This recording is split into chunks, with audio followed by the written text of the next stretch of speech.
رومی سے ملاقات پر شمس تبریز نے ان سے ایک سوال کیا، کون عظیم ہے، پیغمبر حضرت محمد صلی اللہ علیہ وسلم یا صوفی بستانی؟ ان السلام علیکم، آپ دیکھ رہے ہیں کتاب نگر اور میں ہوں محمد یاسر، حاضر ہوں دا 40 رولز آف لو کے ایک بہت ہی اہم کردار شمس تبریز کے ساتھ۔ شمس تبریز وہ ہستی ہیں جنہوں نے مولانا رومی کی زندگی کا رخ بالکل بدل کر رکھ دیا، اور ایک مشہور زمانہ عالم جو کہ عقل کے نمائندہ سمجھے جاتے تھے، شاعری کرنے لگے اور دل کے نمائندہ بن گئے۔ مولانا رومی کی شمس تبریز سے ملاقات 1244 عیسوی میں ہوئی۔ شمس تبریز کو لڑکپن میں کشف ہوتا، انہوں نے ہمیشہ خدا سے بات کی اور خدا نے ہمیشہ ان کی بات کا جواب دیا۔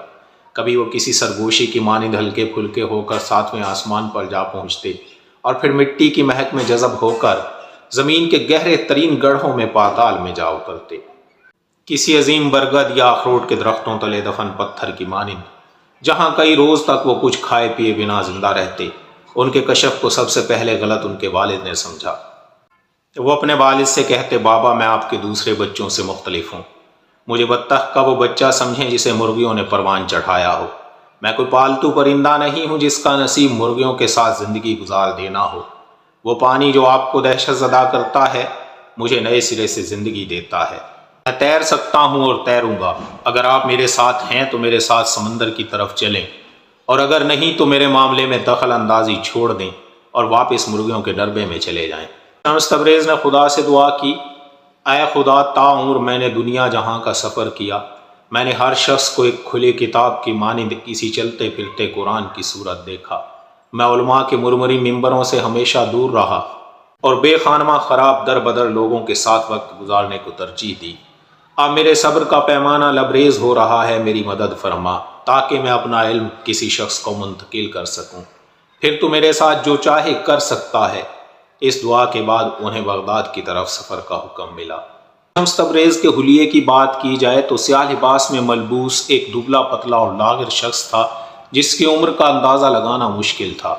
ان کی ناک تیکھی تھی، آنکھیں گھور سیاہ اور بال گھنگریالی زلفوں کی صورت ان کی آنکھوں پر پڑے رہتے۔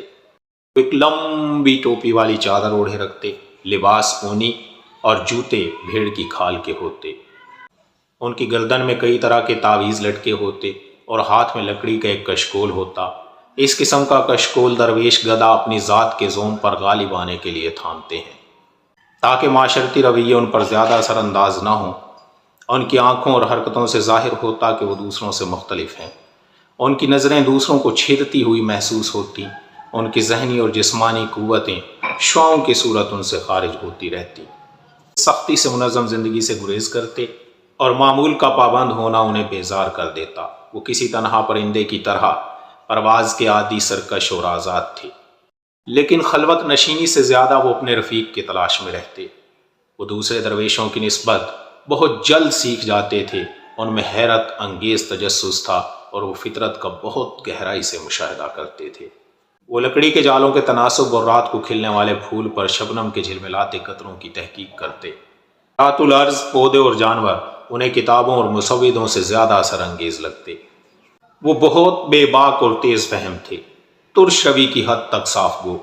رومی اور شمس کی کہانی میں شمس تبریز کا کردار کیڑے کا تھا۔ وہ جانتے تھے کہ وہ اور رومی عشق حقیقی کے خول میں بند ہوں گے، اور جب وقت مکمل ہو جائے گا اور ریشم بنا جائے گا تبھی باہر آئیں گے، لیکن انجام کار ریشم کو باقی رہنا تھا اور کیڑے کو فنا ہو جانا تھا۔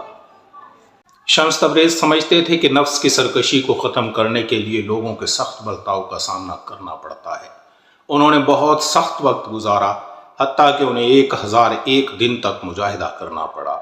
وہ دوسروں کی رائے کی پرواہ بالکل نہیں کرتے تھے۔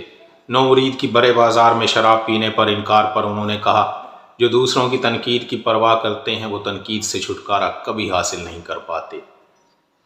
شمس کا یقین تھا کہ اولیاء اللہ یہودی اور عیسائی جیسے معمولی فرق اور امتیازات سے ماورا ہوتے ہیں۔ ایک ولی یا بزرگ کا تعلق تمام نسل انسانی سے ہوتا ہے۔ انہیں آگاہ کیا گیا کہ کونیا میں انہیں 2 انتہاؤں کا سامنا کرنا پڑے گا، خالص محبت یا خالص نفرت۔ مولانا رومی سے ملاقات سے قبل ہی شمس ان کے بارے میں لوگوں کی آراء جانتے تھے۔ انہیں بتایا گیا کہ مولانا رومی کا درس سننے سے اداسی دور ہو جاتی ہے۔ شمس کا ماننا تھا کہ جس شخص پر زندگی ہمیشہ مہربان رہی ہو وہ مصائب کا مفہوم نہیں سمجھ سکتا۔ ایک شخص جو سونے کا چمچ منہ میں لے کر پیدا ہوا ہو وہ مصیبت کے مفہوم سے کبھی آگاہ نہیں ہو سکتا۔ شمس اور رومی کی حالت میں واضح تضاد تھا۔ ایک طرف غربت، بدحالی اور بیماری تھی تو دوسری طرف دولت، خوشحالی اور تندرستی۔ شمس لوگوں کو برگشتہ نہ کرنے کے لیے اپنا چہرہ ڈھانپے رکھتے، جبکہ رومی کا چہرہ ایک قیمتی نگینے کی طرح چمکتا۔ اگر وہ شمس کی زندگی بسر کرتے تو کیا پھر بھی وہ عظیم رومی ہی ہوتے؟ شمس ساری زندگی سجدہ ریز رہ کر زندگی گزار دینے پر یقین نہیں رکھتے تھے۔ وہ اپنی آنکھوں اور دل کو باہر کی دنیا سے آگاہ رکھنے کے عادی تھے۔ وہ قرآن کو سطحی طور پر پڑھ لینے کو بھی ناکافی سمجھتے تھے، کیونکہ وہ کھلتے پھولوں، ہجری پرندوں اور سانس لیتے ہوئے انسانوں میں قرآن کو پڑھتے تھے۔ ان کے نزدیک ہر انسان ایک چلتا پھرتا قرآن تھا۔